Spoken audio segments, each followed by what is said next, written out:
Welcome to the Talking Toughness series of podcasts, where we examine the mental toughness concept with guests from a wide range of sectors, illustrating that our mental approach to what happens to us and around us matters for all of us. Our guests come from the worlds of business and public service, education, social mobility, sport and health. They all share their experiences and their observations about the factors that have enabled them to survive and to thrive on their journey through life.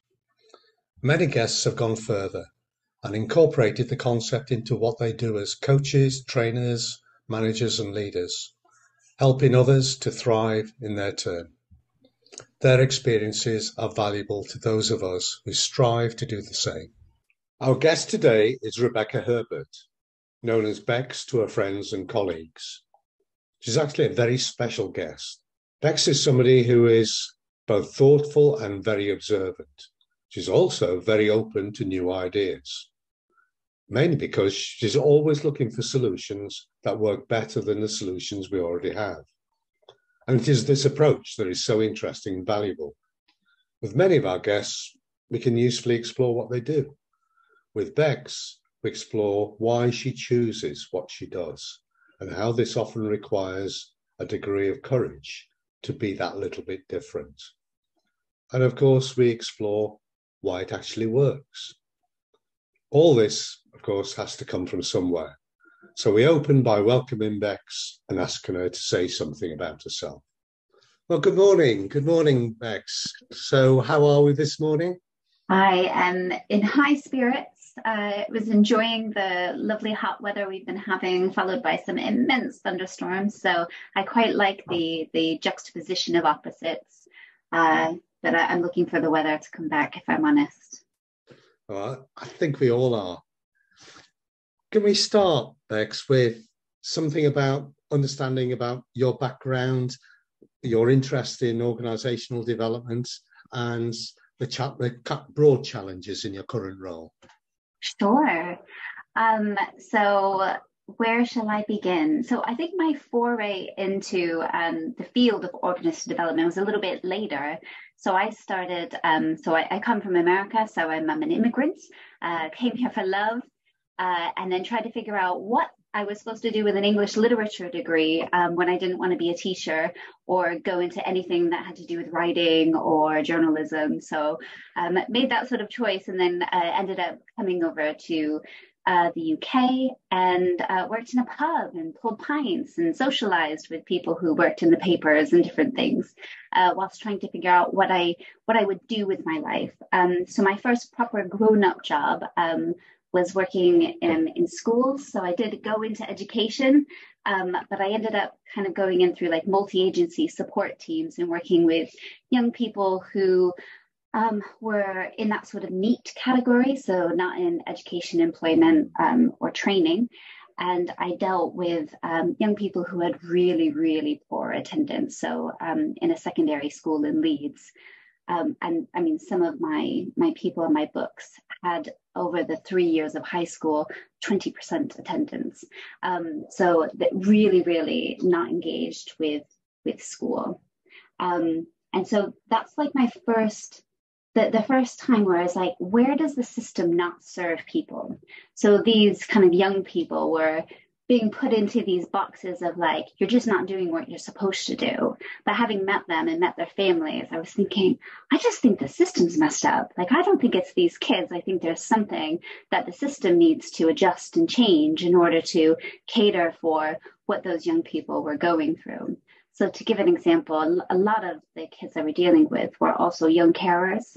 So they were having to make choices as to whether they would go to school and invest in their education or whether they would care for their ailing parents. And one family in particular, the medical condition of the father was so far advanced that the choice they were making is, if I go to school, will my dad be here when I get home? And I just thought that the mandatory attendance and getting these kids into school just was not fit for their circumstances, and it wasn't looking them as holistic people.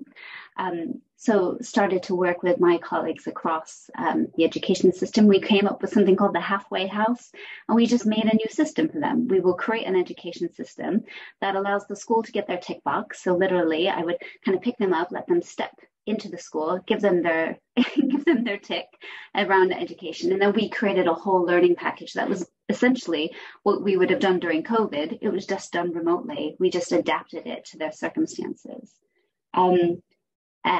And outcomes in that space, particularly this family I'm thinking about, the daughter went on and did her sort of health and social care kind of sixth form qualifications, and she's in nursing now. So there's something in terms of, I just think that first step into that space was this sort of rebelliousness around me in terms of sometimes the system is not set up for the people that work within it. So I'm really interested in those people who thrive in spite of conditions. And my kind of mission in terms of all the places I then went on to do was, where can we design a system? Where do we recognize where the system serves a majority, but actually how can we start to cater for the people who fall outside of those areas? So that's why I really like organization design and development, because you start to look at not people as a problem, but the system conditions, and then start to understand when applied in different ways. It's really interesting. And I think education is a good example, where you have people who flourish and thrive in spite of system conditions. They get that stuff done in spite of poor leadership, poor funding, not having access to things. And I see that again and again in so many kind of public organizations. And I think there's just a certain quality, isn't there, in terms of people who just get that sort of tenacity, and they believe so strongly in the outcomes that they're aiming for, that in spite of all the things that we put in their way, they still plow through. So from an OD perspective, I think the best thing I can do is just get rid of the barriers that get in the way. So I quite like to think of myself as like, I'll use an American phrase, like a defensive linebacker. And I'm just defense, just clear the line to make way so that people can just do their best work. So that's my sort of love, and kind of how I randomly fell into OD&D was probably through somebody who spotted a bit of that talent in me. So I never called it organization design and development. I just kind of thought I'd maybe called it service development or service improvement or operational excellence. So I've done a lot of like front facing work and never had maybe the language or knew that there was a field of expertise that was called organization design and development.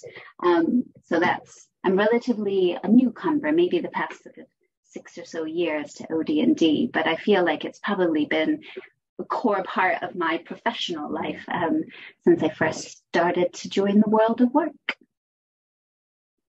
Yeah, that's fantastic. That's so interesting. Like I used to live in Leeds. I know some of those areas, and my wife worked probably in some of those areas around those schools as well. So yeah, it is interesting. So what are the kind of qualities then that you see in some of those people who sort of succeed in when the system is in spite of the system, I suppose, and how do you go about kind of knocking down some of those barriers?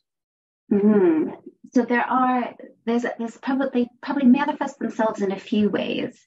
There are those who just burn with glorious purpose. Like there's just certain people, they're like comets burning through the sky. Like there was nothing that was going to actually kind of disrupt them from where they were getting to. And, they're people who really believe in a thing, in a cause. And it's really nice to work alongside those people. I get a lot of energy because they're so forceful and direct and really clear about where they're going. So that's one type of people.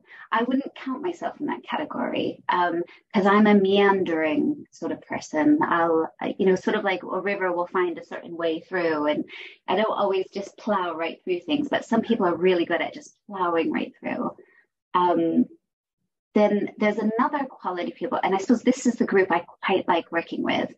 And it's they're just so frustrated, and they are often maybe categorized in organizations as difficult and troublemakers. And, there's usually a lot of negative stereotypes that go alongside this group of people.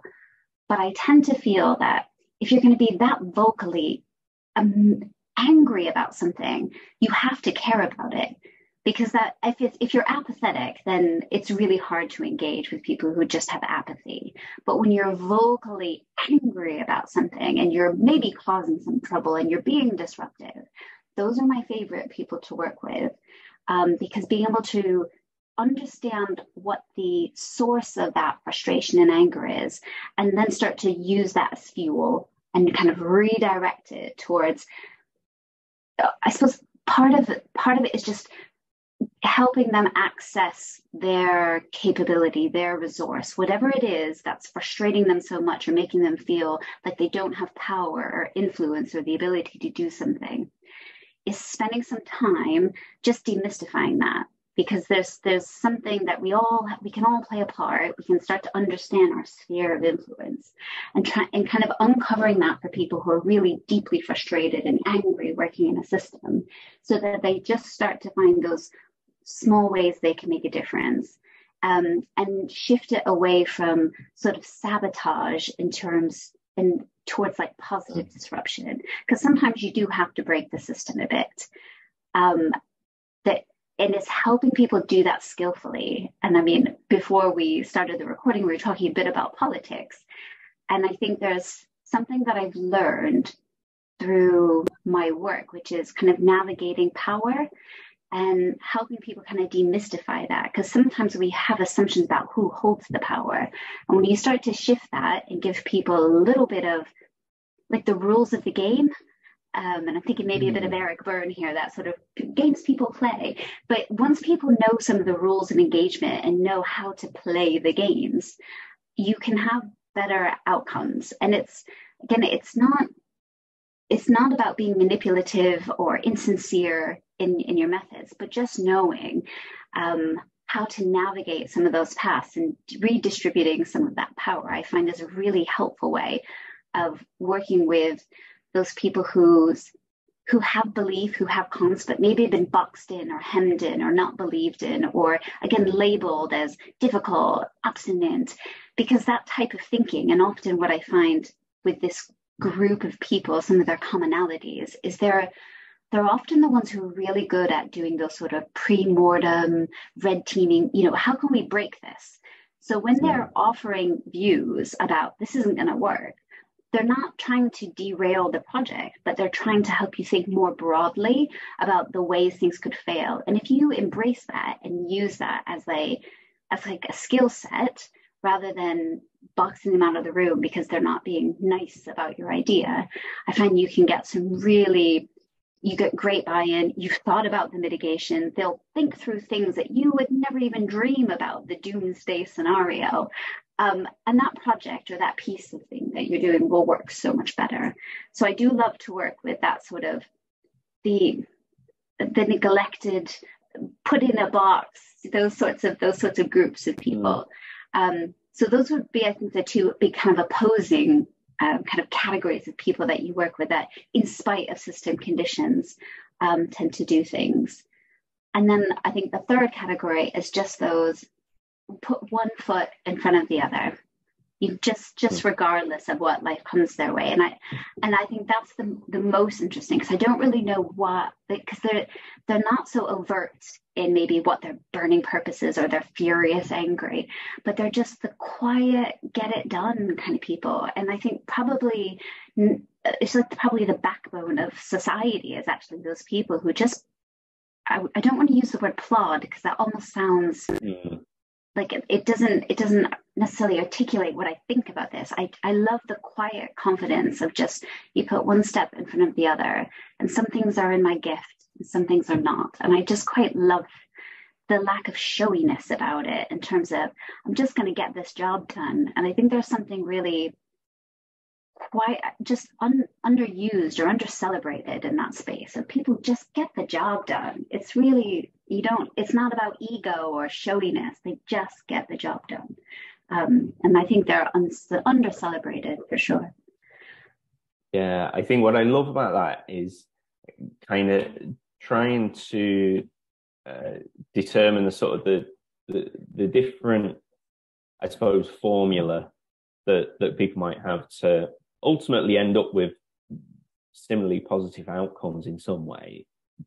It's just the front facing bit, the dressing around the side of it, that changes a little bit. So there is that, like you were saying there, you mentioned tenacity earlier, that I suppose in our model we talk about sort of commitment and things like that. The pugnacious, just keep going forward, and they have that sense of I understand exactly what I'm able to do, and I know what I can't change right now, so don't worry about it, keep going. And you can kind of contrast that in some ways with people who have very different characteristics. But I love that kind of blend of different types of characters that essentially, I suppose, once you start putting them together in teams, you should get some form of success. Sure. I mean, it's a sort of we often talk about diversity, don't we? And how important it is to have diverse teams. But I find myself more often talking about it's diversity of thought. It's not just about where you come from, but it's how you think and how you approach things and how you present things, and having the kind of the awareness of the areas and the strengths that you bring in a group setting, but also being really kind of overt about, I'm not quite good at this, and inviting people to kind of fill those gaps for you is a really, you start to get this stronger, we can't do all the thinking in our minds, and when you start to kind of externalize it and kind of plug into this group mind, as long as you have the diversity of thought in the room, that can be really excellent. Done poorly, though, when you haven't put together and crafted a team that's diverse thought, you just get groupthink. So you're just confirming your own biases and your own assumptions, and nobody is really building or challenging that thinking. And that's quite a stifling experience, I think. So there's the right treatment, but there's something about that difference is necessary in that sort of, in those spaces, in order to make things move. Otherwise, it just becomes this sort of revolving wheel that doesn't let off any sparks, does it? What I really liked there, Bex, was you used the term around was it recognizing what I'm not very good at, or something like that, immediately followed by strength, and kind of recognizing how a real strength is not just a thing that you're good at everything, but is sort of recognizing the stuff that you're not naturally so good at,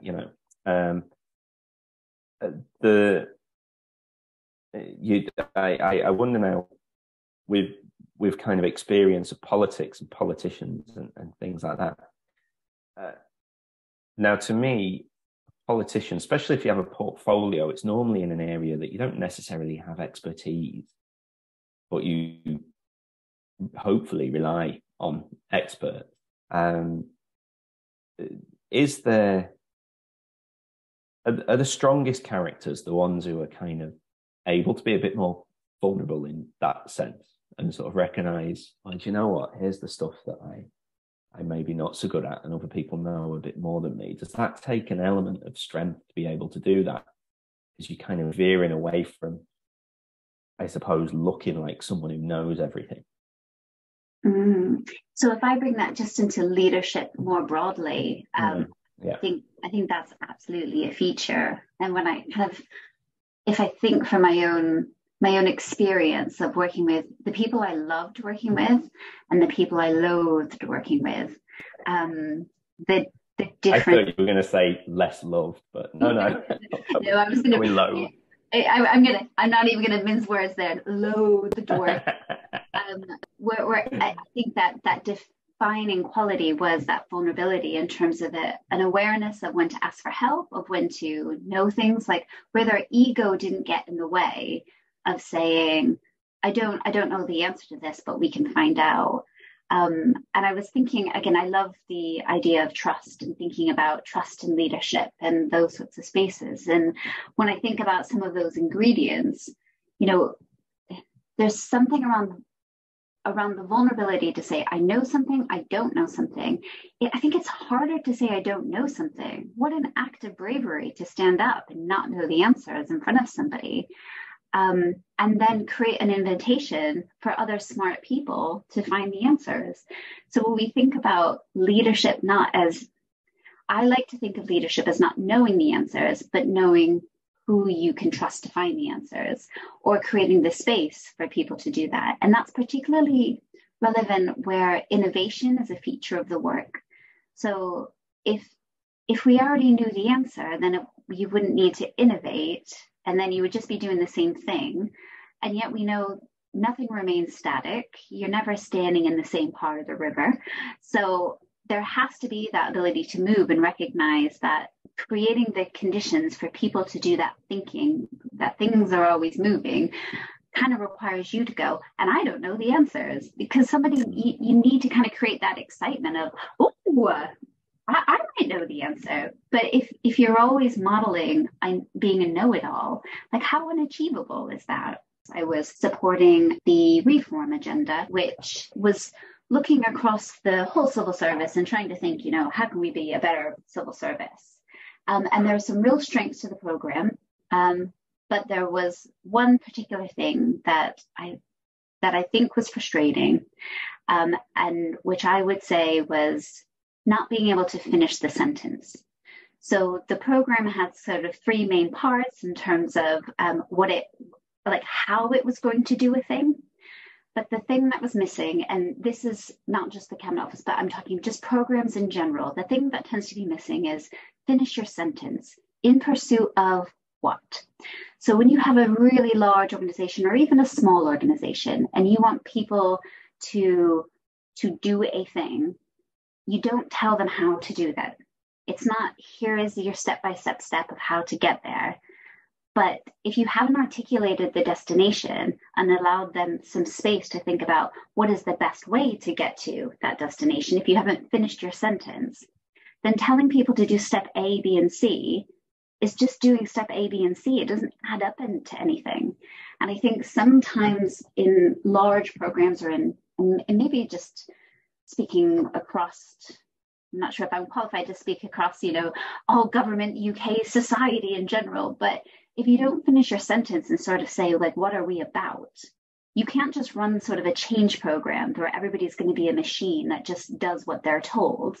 They have to have some of that creativity to go off piste and find new ways of kind of getting to that outcome. So you have to articulate the outcome. And I think that's often missing. It feels a bit of a feature of this current decade of the life that I'm living right now, that I'm not sure what we're pursuing. Like, what is the thing that we should care about? Because if we haven't finished the sentence, like, are we going to be the world leaders in sustainable energy? Do we want to eradicate poverty? But there's something around caring about everything, which means you can then care about nothing. So we're leveling up, Bex. We're leveling up. Don't ask what it means. You're leveling up. No one knows what it means. But redistributing, and again, that's another one of those areas where it's like the method happened before the purpose. And I guess I'm quoting Vanguard method, but purpose measures method is, what the Vanguard method tells us. But we're talking method first. So we're going to level up. So we're going to start to move the jobs out of London and put them in different places. So that's a method. In pursuit of what? Like, what is the outcome, and how do people get there? You don't have to tell people how to get there. There's plenty of brains across the four corners of the UK that can decide how to get there. There's just something in the government space that likes to start with the method maybe it's safe. It's even when we think about process improvement, it's safer to map out a process and write the work instructions than sometimes it is to say, right, how do we want to, like, this is where we want to get to. I'm going to trust you to go freewheel it and figure out how we're going to get there. It takes a brave person to just, allow a system to go a bit crazy for a while it decides what the right way is to do it. But that's where the cool stuff happens as well. Going off piece and going really around the houses there. But no, I think that's fascinating. I think that sense of trust in leadership, one of the things that strikes me, so I work in sport, and one of the challenging things I always find for being a team manager or a head coach or something is such a difficult job, because you can't go on the pitch and kick the ball around or anything like that. You entirely trust everybody else, so you give away all of the responsibility, but you maintain all of the accountability. Like, it's such a difficult thing to do. And I always see one of the challenges that they have there is when the person in charge, because they're maintaining that accountability, it's hard to separate and just give the actual responsibility for doing the stuff to people. So they're sort of trying to micromanage them and stay on top of them and tell them what to do. And it really does take a lot of, I think, ability to be able to sort of, I suppose, part of the ego. But I think to get there, it's knowing that, and whatever happens, I believe that I've got the capacity in me to sort of, we'll solve it. Like, we'll go forward into something that some stuff might go wrong and I might not feel that it was my fault, but I do believe I'm good enough to be able to, pick up the pieces and try and sort it out and embrace that sort of uncertainty. For sure. And you kind of make me think about like what the different hats are that you play as a leader and as a manager in that space. So there's something about like the coaching aspect of that. So obviously your players on the field or your people in your team, your job in kind of managing them is not to do their job for them, but to really give them the best feedback, the best opportunity to get as good as they can at that part of their job so that they can perform it really well. And doing it for them isn't the way in which you get them to build up that skill and that capability. And there's a real, I think sometimes there's a misunderstanding about how important that kind of manager role is. We talk often about everybody should be a leader. And yeah, it's great. But I think for me, leaders often are setting direction, creating energy. I will make a distinction. And I work with a colleague called Tony Nichols, who also makes a distinction between the leader and the manager, and amplifying the importance of the manager as coach, as really understanding that sort of direct relationship with their players or their people, to understand the specific qualities that they bring, and then that kind of close attention to build up that capability to deliver that specific piece of work in that sort of rounded way. But often what we often see is you get technically great people who performed really well as a player, so to speak, or as a member of the team, moved into the manager role, which is a completely different role. And again, that's where organizational design comes in, because if my job when I tend to go into organizations is really delineating between the role of the team member, the role of the manager, the role of the leader, and understanding where are the boundaries between them, where there's opportunities to delegate or develop, but also recognizing where there's a real difference. If you want to maybe develop your technical expertise in an area and you don't have people skills, then please don't go into line management, because line management is people skills. You have to care about people, developing people and capability and confidence, understanding that sort of anxiety, being able to hold that together. And that's very different to people who want to do a really good job and have maybe a deep level of technical expertise in an area. So trying to design systems that reward people who want to get really kind of deep level layers of knowledge, and not just forcing everybody up this sort of the proverbial career ladder where the only next step is to become a manager, or that's the way to whatever this top is. I like to get rid of the top. Just get rid of it and draw it as a circle or do something, because some people's skill set does not lend them well to moving into management positions, but they're absolutely born to be a subject matter expertise. So that sort of, there's something in that, I think, that what you were saying in terms of the trust you place in your team members and that coaching thing, that I think translates really well into just an organizational setting where a manager kind of equates to a coach for me. And then a leader is probably like the manager in terms of the sporting kind of stuff, in terms of we got to make sure we've got the money for the players, make sure that strategically we're giving you top cover, all those sorts of things. So I think there's definitely some read acrosses between sports and then OD for sure. I'm just fascinated because I've known Bex for a little while now, and I've not heard this before, and I think it's really insightful. Well, I'm sitting here listening and I'm thinking, oh, wow.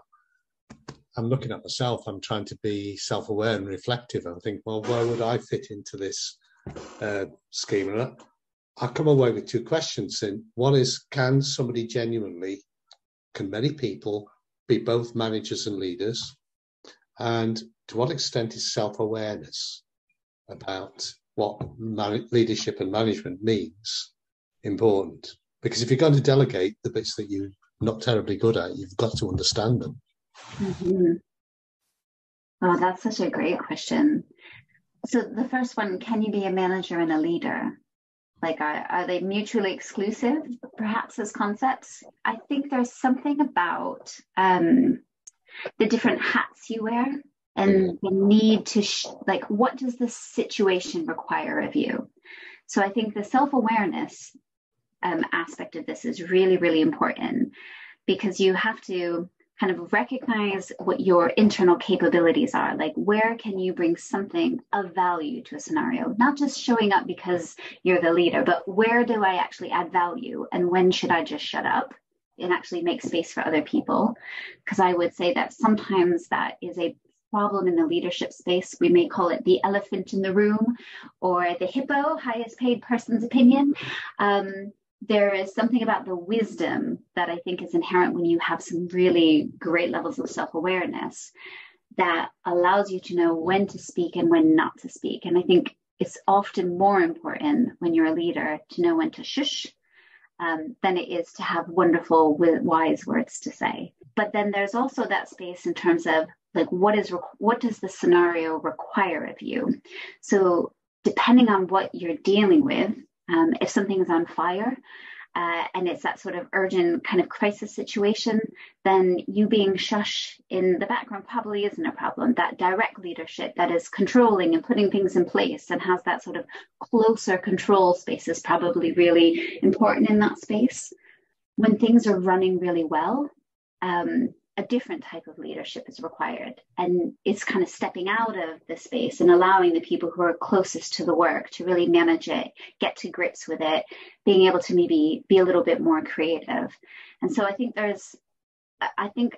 talking my way around it, I think there is a space for the hybrid leader stroke manager, but I don't think you wear the hat at the same time. And so there has to be a high degree of recognizing the scenario and what it requires of you that then beckons forth the right part of you to show up in that scenario. But I don't think we teach that. So in terms of kind of conventional leadership programs that I've been part of or participated in, I don't know that it's so well articulated, like how multifaceted you have to be in that leadership space, and how to navigate like wearing different hats so quickly. Because I think sometimes leadership is a bit airy and floaty. It's a bit nebulous. But then sometimes management also neglects really important things like process improvement and, the basics of measures and some of those things. So sometimes there's a real like heavy focus sometimes on like people or rules, but then it neglects some of like operational excellence type things. So I haven't yet seen like a sort of program that kind of helps people think about how those pieces are put together. And I suppose I'm just crafting it together from my own kind of tapestry of how I've been able to be exposed to some really cool things, which I think puts me in an okay place to be able to support other people, because you've got some service excellence. I really understand customer focus. I absolutely love operational excellence and process improvement and continuous improvement. So there's some foundational pieces to understand how systems work and how to measure things. And then you overlay that with the sort of psychology of behaviors of people, which I find fascinating. And I think there's certain aspects within that create a really good hybrid.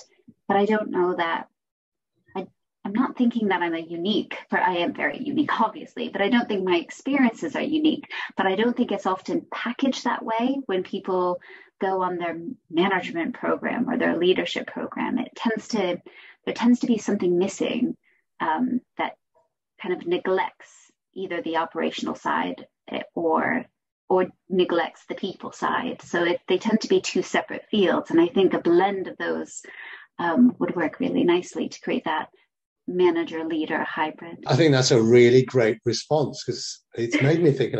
I've been scribbling notes. I always scribble notes when I'm listening to somebody, and I'm looking at a little phrase you used earlier: purpose, measures, methods. I think you could apply that to leadership, because leadership has a purpose. I think we probably could be able to talk about that. There are measures. We know what we expect from leadership. I think it falls down with method, because I think most of the leadership programs I've ever been involved with are very prescriptive. This is what employee engagement is. It's about communication. It's about sharing information. It's about having meetings. It can't be that prescriptive. It's got to have other elements. And I think we're beginning to see some of those other elements. You mentioned trust earlier. Mm-hmm. Until 5 years ago, I can't remember trust being mentioned as an aspect of leadership, except in passing. And now we're beginning to talk about it as being a bigger factor. I think that response is really good.